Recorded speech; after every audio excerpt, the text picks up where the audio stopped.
Everybody, Friday night. Dean and Jen Gross here with you on a beautiful Friday evening, August 10th, 9:05. Feeling good? Yes. First day of school for some of you guys. Yeah. I know here in Florida, Lee County, it was first day, which unique to start on a Friday. Yeah. And ours starts next Wednesday. Yep. Collier County starts Wednesday, so we'll go pick up our kiddos tomorrow. We've been empty nesters for a week now. I get, well, what, 5 days? Yes, 5 days today. So they'll get back. They're not ready to come home. No, it is when you're with grandparents. Two Kellys. Hey, Kelly. Hey, Kelly. What's going on? Yeah, Kelly's in the world. So, thought we'd talk a little bit about something that came up a number of times. So it's obviously a topic of discussion. It's an important topic. So let's start with five-tool player. What is it? And what is it? Yeah. So I'll rely on my good friend Ryan. It taught me this a while back because he's more of a baseball guy than I am. I obviously respect the game, but I didn't play it as long as he did. He was a baseball player. Jerica. But if you're a baseball fan, you'd probably be familiar with the term. Five-tool player is a player that is really good at hitting for power, hitting for average. I look pretty, she says. Wow. Oh, thank you. So hitting for, I did my makeup good today. Yeah, she's all dialed up. So again, hitting for power, hitting for average, throwing, catching or a good mitt, and running, namely base running. So players that are really excellent, all five of those, they would call five-tool player. Obviously, very, very rare. Hello, Betsy. Betsy, how are you? Betsy Maderos, hey, blast from the past. So that's something that, you look at it and in the history, you look at people like Barry Bonds and maybe Alex Rodriguez. There's only a select few that are just really excel in all that. It's just not normal. It's a game of specialists. You Jessica. Got your. We were just looking at Jessica. You got Jessica, Vicky, what's going on? You got your power hitters, and then you got people that do hit for average, and you got the good runners and people with a really good glove. But it's rare that you can put them all together. If you do, you got a very, very special player. And so that analogy is used a lot in business too, where, when you have business, you typically are going to get specialists. You say, I don't expect everybody to be a five-tool player. That's why we have a team. We're going to get that power guy. We're going to get that guy with a great glove. We're going to get good pitching, and we're going to do all these things and put them together and have a great team. And when you look at business, it's the very same. You find talents, and or something's weak for somebody, you find a strength there. So obviously, we work in health and wellness, and so with health and wellness, you have that same dynamic of five tools. And if we were to really break down your overall health and wellness, and I would say, hey, let's call these the five tools, we'd probably say things like nutrients, food and water. Food and water. We'd say exercise is a tool. Appropriate rest and recovery. Yes, sleep is a nutrient, guys. You need sleep as much as you need nutrients. Managing your mental and emotional state for your overall well-being, it would be one of the five tools.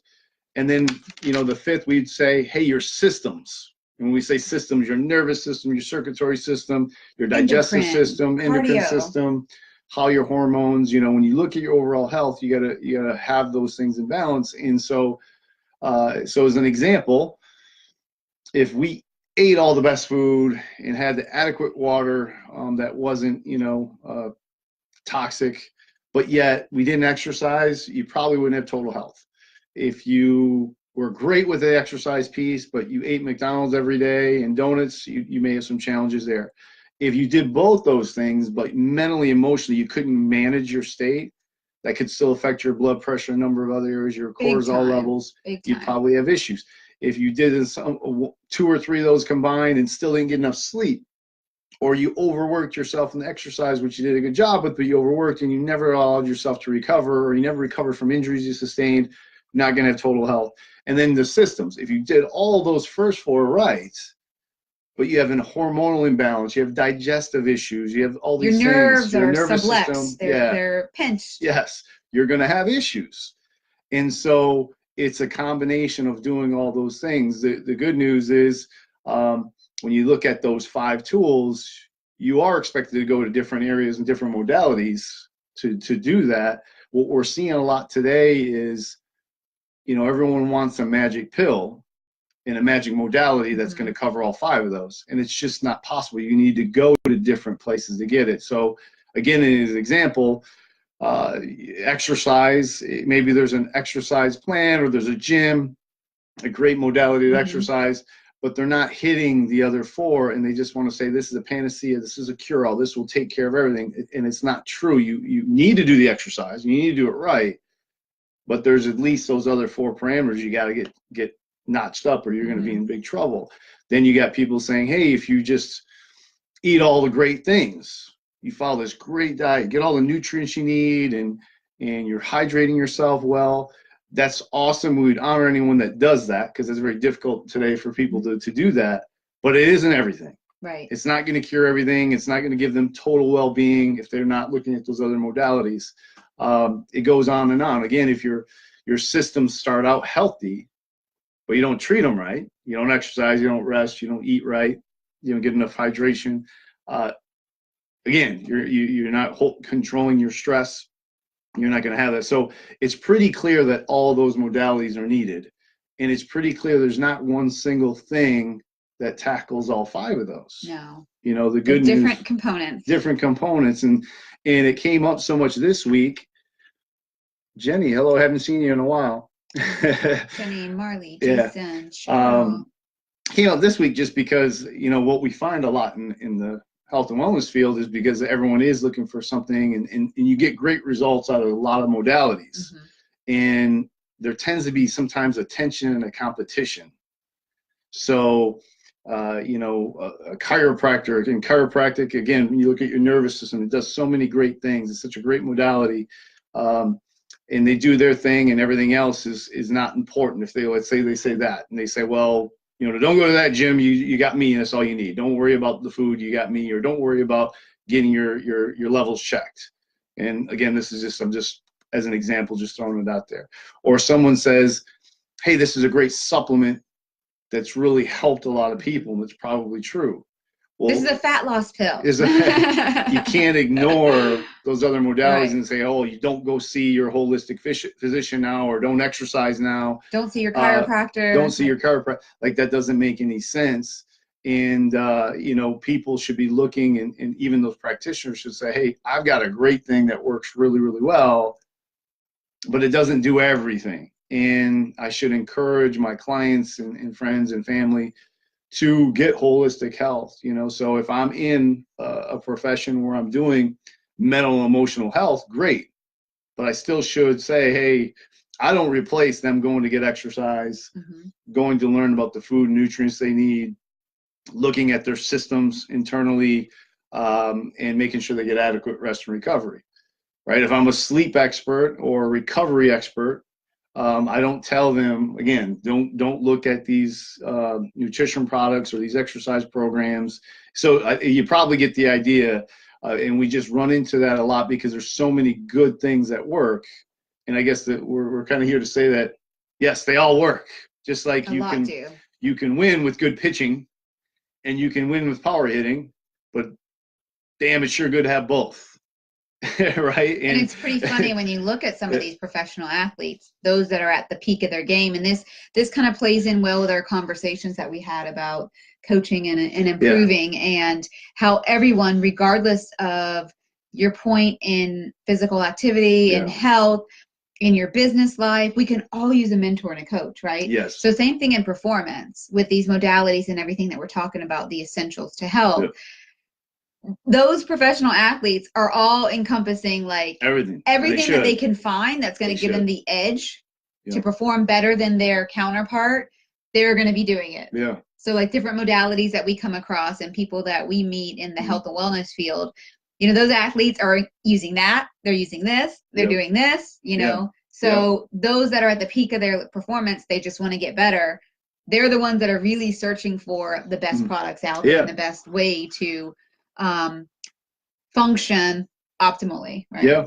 Yeah. I mean, that's the name of the game, is continue to grow and improve. And I guess what I'm saying is that those 5 tools, it's something you always should seek. And, you know, if you're a practitioner or someone that helps people in one of these areas, you know, only thing I would say is encourage that, you're not competing, with other things. You work together, and it's a synergistic thing, the body as a whole. And so never be threatened. And we do find in with the practitioners that we tend to work well with, and with what we do, is that they're generally holistic practitioners, which is great. So they do see the overall picture. But there are some that are pigeonholed into. Yeah, I would just be a little hesitant when someone says, "Hey, you don't need anybody else but me."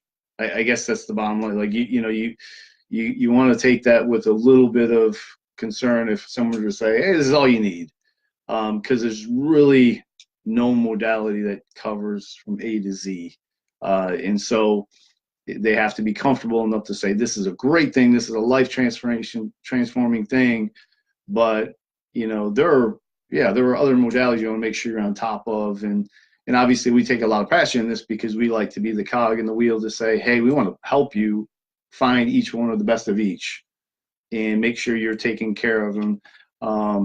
That means maybe using this practitioner over here, this trainer over here, this dietitian here, whatever it may be, but it's not saying just come here and do this one thing and it'll take care of everything. Because that doesn't really exist. You just take this one pill, or drink this one shake, and it's going to get you to the size that you want to be. It's just not going to give you ultimate fulfillment by drinking this shake or taking this pill. It's a whole holistic thing, and you have many modalities that all are great individually, and all can change lives individually, and all can complement each other. But can complement each other. That's the biggest thing. They're not competing. They should complement. You should want to do the best for yourself with each. And so just because we run into it a couple times on both sides of the spectrum, right? Or somewhere we're a little like, hey, my thing will do everything. And then obviously the good side, we're saying, hey, we encourage the whole, and we do what we do here, and we try to recommend and help people with the aspects in the other areas, that they don't handle. So you ultimately could have 5 tools of health and hit all pillars and be the healthiest you can be. And that's the overall goal. So just a quick tip on a nice Friday night, right? Yeah. It's taking a holistic view versus a singular view, right? Yeah. So just keep that in mind, like something you may be doing in one of those aspects can work phenomenally well, and we would never discount that, but that doesn't discount every other modality out there. There's so many great things, and when you put them together, that's when you become a meta-human. You can always improve and always get better. We can all grow. Yes. And that's it. Growth and improvement never ending. Right? Yes. So with that being said, you got to go grow and do some, which is funny because we've met some really cool holistic practitioners this week, and trying out some new things, and actually that's what you're going to go do, meeting with a physiologist and trying some new exercises to work on posture and such. So always really putting it together. So to get better, we always want to do that, and we always want to disseminate and send that back to you guys as well. So if you think this message was helpful and you'd like to share it, please like, comment, and share. That's a big help for us to get the message out there. If you haven't hopped on our website, we've got some cool stuff going on. That's growthandimprovement.com. And if you haven't popped on our newsletter, we share tips like this and other nutritional tips, emotional wellness tips, all kinds of things, recipes. So you definitely want to be on that to get the latest and greatest. It's gainhottips.com. Yes. With that, I'm going to grab a little something to eat and get some of this work done. So good night, guys. Have a great rest of your Friday. All right. See you.